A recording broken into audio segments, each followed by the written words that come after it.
Hi, my name is Doug, and I'm the CTO at Powertec Wireless Technology. And I want to welcome you to our YouTube channel, your ultimate guide to the world of connectivity and technology.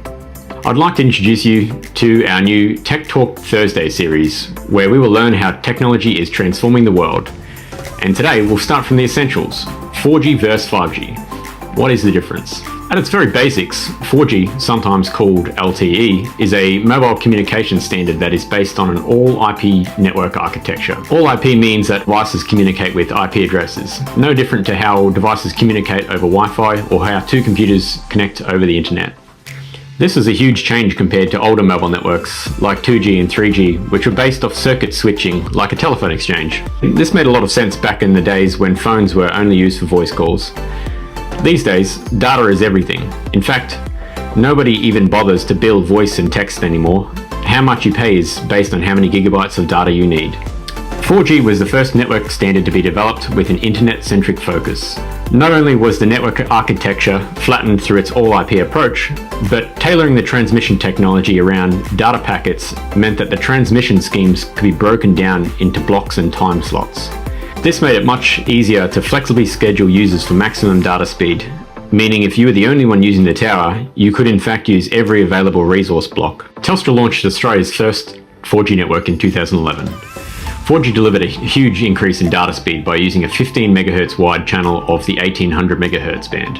This big 15 MHz channel was 33% larger than anything we'd seen before in Australia. And it was the first MIMO network, which used two antennas to provide almost double the speed, up to about 100 megabits. Over the next few years, 4G underwent a lot of development and new features were added, and an amended standard called LTE Advanced was coined.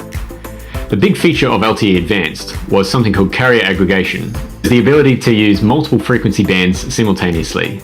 Telstra seized this feature in 2014 under the marketing brand 4GX, which used a 700 MHz 4G band to deliver long-range 4G connectivity and speeds up to about 300 megabits in areas with both 700 and 1800 MHz. It had taken until September 2018 for the next leap forward to hit our shores, with LTE Advanced Pro being launched. This network used up to 5 frequency bands totaling 100 MHz and 4 antennas at the same time to deliver speeds up to about 2 gigabits per second. So what is 5G? Development of the next mobile communication standard began all the way back in 2016. It was coined 5G New Radio, and the goal was to find new ways to deliver data speeds that were an order of magnitude faster, with a goal of 20 gigabits per second. 5G uses a very similar transmission technology to 4G, but rather than combining together lots of small frequency bands in a complicated manner, it allows us to use one big channel as wide as 100 MHz to deliver speeds as fast as even the most complex 4G network. 5G also allows us to use 4G at the same time, meaning that we can combine this big block of 5G spectrum along with all the smaller 4G bands to theoretically reach speeds as fast as about 3.5 gigabits per second. 5G is also the first mobile technology to use millimeter wave, which is a super high frequency and short range technology that can deliver theoretical speeds beyond 10 gigabits per second by using channel widths as wide as 800 MHz. Aside from speed, one of the big features of 5G is super low latency, which is absolutely vital for real-time applications. If 4G was a way we could virtualize software, 5G's low latency is the way we can virtualize hardware. Imagine being able to correct and compensate a swinging payload from a crane by making simple software-based reactive adjustments rather than complex and expensive mechanical devices. The main difference between the two technologies is authentication. Wi-Fi is transmitted over open spectrum but requires pre-approval through a password.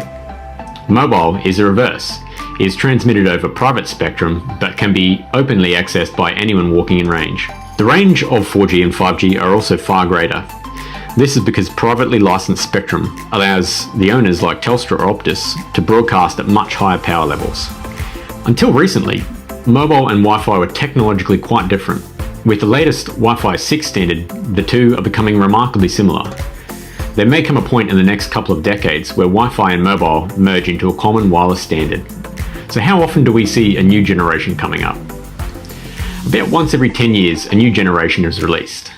Between each official generation, there are hundreds of smaller iterations as the standards are constantly being evolved. Every now and again, the standardizing body puts the pen down, reflects on all the work that has been done over the last decade, and makes a determination to start fresh from the ground up. So we might see 6G somewhere around 2030, and believe it or not, some initial exploratory work has already begun. The 6G standard is likely to be more complex than we've ever seen before, and rather than just transmit with wider channels or at a faster and more complex encoding, it may instead focus on other aspects, like using AI to actually send less data and instead interpolate and draw inferences from what it thinks the base station is trying to send. I also think metasurfaces and multi-point beamforming to track and construct coverage bubbles around each user is likely to be a technology that arises with 6G. Today we've learned what is 4G, 5G, and what their main technical characteristics and differences are. But what about common 5G conspiracies? Is 5G safe? Is there a link between 5G and COVID-19? Subscribe to our YouTube channel and stay tuned for the next week to get all the answers.